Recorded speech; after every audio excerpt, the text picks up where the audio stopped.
Minha irmã roubou minha identidade para escapar de um crime. Minha família a acobertou. Agora ela quer que eu doe um rim para ela. A Letícia era a filha perfeita. Boas notas, bonita, carismática. Eu? A do meio. Silenciosa, obediente, invisível. Ninguém percebe quando você some, se nunca fizeram questão de te ver. Tudo começou há 7 anos, quando a Letícia apareceu em casa chorando, com o carro amassado e a camiseta suja de sangue. Eu tinha acabado de completar 20 anos. Ela, 23. Minha mãe a abraçou. Meu pai fechou todas as janelas. E eu fiquei parada, esperando alguém me explicar. A explicação veio em forma de ordem. Você vai dizer que estava dirigindo aquele carro. Achei que era brincadeira. Ri. Mas ninguém riu comigo. Letícia tinha atropelado um homem, um pai de família. Estava bêbada, voltando de uma festa. E claro, não podia manchar o futuro promissor dela. Meu pai disse que, se eu confessasse, ia pegar só serviço comunitário. Que, como era ré primária, ia ser coisa leve. Que iam compensar depois. E eu aceitei. Assinei a confissão. Fui julgada. Fiquei 2 anos presa. 2 anos da minha vida apagados por uma irmã que sequer teve coragem de olhar nos meus olhos no tribunal. Durante esse tempo, ninguém me visitou. Nenhuma ligação. Nenhuma carta. Quando saí, a casa onde cresci já tinha um novo portão eletrônico que eu não sabia o código. Voltei a viver sozinha, trabalhando em um mercadinho e tentando esquecer. Mas o pior ainda estava por vir. Semana passada, recebi uma ligação da minha mãe, chorando. A Letícia está com insuficiência renal. Ela precisa de um transplante urgente. E você é compatível. Foi como levar um soco. Eles me roubaram tudo. Minha liberdade, meu nome, minha dignidade. E agora queriam mais um pedaço de mim? Eu ri. Rir foi tudo que consegui fazer. Você não tem coração, ela disse. Não tenho? Eu? Mas não era só isso. O que ela disse depois me fez gelar. Se você recusar, eu conto pro delegado que você ameaçou a Letícia de morte quando saiu da cadeia. Era isso. Eles tinham armado uma armadilha. Queriam me pintar como a irmã rancorosa, violenta, perigosa. Tudo pra me obrigar a doar meu rim. E se eu não aceitasse, talvez eu acabasse voltando pra cadeia. Só que dessa vez, sem ter feito absolutamente nada. Depois daquela ligação, fiquei uns 10 minutos parada com o celular na mão. Minha respiração estava acelerada. Meu corpo tremia. Era como se eu tivesse voltado no tempo, pra aquela noite em que vi minha irmã coberta de sangue. Mas agora, o sangue que ela queria era o meu. Fui até o banheiro. Olhei meu reflexo no espelho e perguntei em voz alta: você vai deixar isso acontecer de novo? Era ridículo. Eles tinham destruído minha vida uma vez, e agora queriam fazer isso de novo, como se eu fosse uma peça descartável. Uma coisa, naquela noite, não dormi. Nem com os olhos fechados eu conseguia descansar. O som da minha mãe me ameaçando repetia na minha cabeça como um mantra. E o pior de tudo, eu sabia que ela seria capaz de cumprir. O que eu não esperava era o que viria no dia seguinte. Recebi uma visita.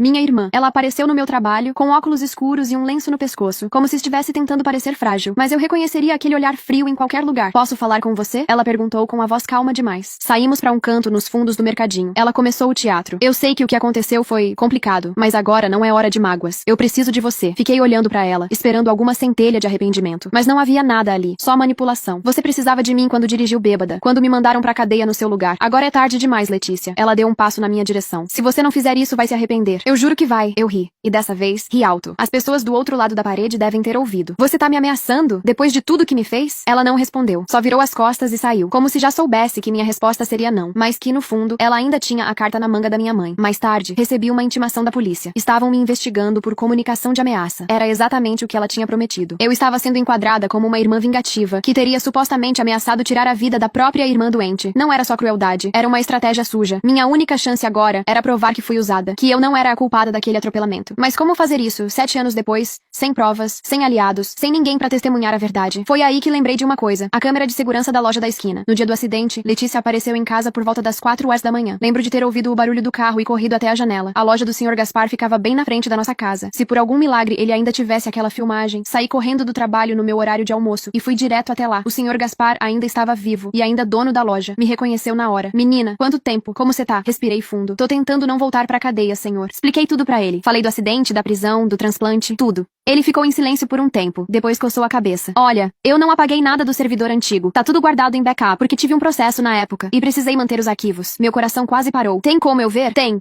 Mas se for o que eu tô pensando, você vai precisar de mais do que só um vídeo pra sair dessa. E ele tinha razão, porque o vídeo que ele me mostrou mudava tudo. Letícia aparece saindo do carro cambaleando, suja de sangue segurando o celular. O horário, 4h17 da manhã. No vídeo seguinte, às 4h30, eu apareço na porta de casa, de pijama, sendo empurrada pra dentro por minha mãe. O tempo todo, eu tinha razão. Mas será que esse vídeo seria suficiente pra limpar meu nome? Saí da loja do Sr. Gaspar com o coração a mil. Ele me entregou uma cópia do vídeo num pendrive, como se estivesse me passando uma arma carregada. E de certa forma, era. Aquela gravação podia provar que eu não estava nem perto do carro no momento do acidente, que tudo foi um teatro da minha família, que eu fui jogada na prisão por conveniência. Mas tinha um problema, um grande problema. Eu já havia confessado o crime. Mesmo com o vídeo, a confissão escrita e assinada ainda tinha peso. Meus pais disseram na delegacia que eu cheguei em casa dizendo que tinha atropelado alguém, que eles só ficaram em choque, mas não participaram de nada. Letícia sequer foi citada no processo. O vídeo seria forte, mas sozinho, talvez não bastasse pra anular tudo. E pior, agora eu estava sendo investigada por ameaçar minha irmã. Tudo por causa da recusa em doar um rim. Eles estavam Estavam construindo uma narrativa onde eu era uma ex-presidiária rancorosa, instável e vingativa. E com a Letícia doente, a opinião pública e a justiça provavelmente ficariam do lado dela. Eu precisava de mais. Uma brecha, um deslize. E eu sabia exatamente onde procurar. Fui até o hospital onde Letícia estava internada. Me identifiquei como irmã e consegui entrar na ala onde ela fazia hemodiálise. Não fui lá pra vê-la. Fui lá pra observar. Na recepção, descobri o nome da médica responsável pelo caso dela, doutora Bruna M. Teixeira. Pedi pra falar com a médica, alegando que queria mais informações sobre o transplante. Ela me atendeu com certa resistência, mas permitiu que eu entrasse na sala dela. Você é a irmã da Letícia? Sou. E antes de qualquer coisa, eu não vim aqui pra doar rim nenhum. Ela me olhou com surpresa. Cruzei os braços. Vim aqui porque tem coisa errada nessa história. Minha família está me pressionando pra fazer o transplante. Estão me ameaçando. E eu tenho motivos pra acreditar que estão mentindo sobre o estado de saúde dela. A médica franziu a testa. Mentindo como? Ela realmente precisa de um rim? Ou isso é só mais uma encenação? A doutora Bruna hesitou. Pegou o prontuário e olhou rapidamente. Depois me encarou com um olhar calculista. Ela tem um quadro de insuficiência renal sim, mas não é tão urgente quanto estão dizendo. O quadro é estável. Ainda não entrou na lista de transplante. Pelo protocolo, o hospital não está exigindo doador imediato. Meu estômago virou. Então por que tanta pressão? Por que essa urgência toda? Ela balançou a cabeça como se tivesse acabado de entender o que estava acontecendo. Seu nome é Isabela. Ela suspirou. Olha, Isabela, eu não posso me envolver com briga familiar, mas se você estiver sendo coagida, pode abrir uma denúncia formal no Conselho de Ética do hospital. Isso aqui não é feira livre. Doação de órgão tem protocolo, avaliação psicológica, autorização da justiça. E se minha irmã tiver omitido informações médicas ou falsificado algum documento? Aí a coisa muda de figura. Ela anotou um número num papel e me entregou. Esse é o contato da assistente social do hospital. Fale com ela. E se tiver provas, traga tudo, porque isso aqui cheira mal. Saí de lá com dois sentimentos conflitantes: raiva e alívio. Raiva porque, mais uma vez, Letícia e meus pais estavam tentando me usar. Mentiram sobre a gravidade da situação pra criar pressão emocional. Me pintaram como monstro pra convencer o mundo de que eu estava deixando minha irmã morrer. Mas alívio, porque agora eu tinha aliados. Ou pelo menos, gente que não ia cair tão fácil na conversa deles. Naquele mesmo dia, liguei pra assistente social e marquei uma reunião. Levei o vídeo do Sr. Gaspar. Contei toda a história desde o início. O atropelamento, a troca de identidade, a prisão, a tentativa de coação. Ela ouviu tudo, anotou, pediu uma cópia do vídeo e prometeu abrir um protocolo interno. Mas no fundo, eu sabia. A qualquer momento, minha irmã ou meus pais poderiam fazer algo pior. Me armar outra cilada. E agora que sabiam que eu estava me defendendo, eu me tornei perigosa pra eles. Era só questão de tempo até contra-atacarem. 3 dias depois da conversa com a assistente social, acordei com batidas na minha porta.